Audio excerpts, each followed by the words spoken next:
no shoes. He appeared to be very nervous as he walked through the large wooden church doors. He lowered his head and his eyes looked directly at the floor as he walked slowly towards the far back pew away from the rest of the congregation. The preacher immediately ceased talking and slowly lowered his arms, which he had been flinging about during the course of the sermon. His eyes shifted toward the young man who accidentally slid the heavy wooden church bench while trying to sit down. The deacons and the choir master began to whisper among themselves as several of the other church members turned around to look at the somewhat unshaven figure.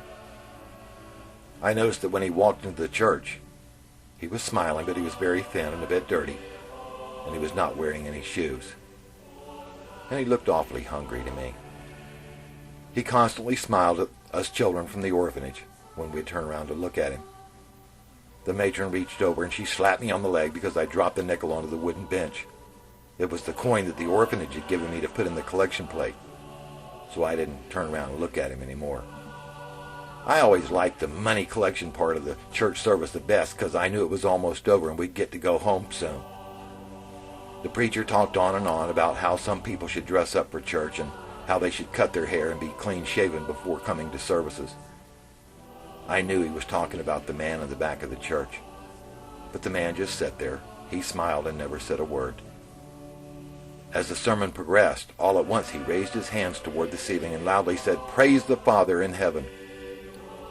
The older church people turned around and looked at him like he was crazy or something, but he sure didn't look crazy to me. The preacher finally walked off the platform and he whispered something into the deacon's ear.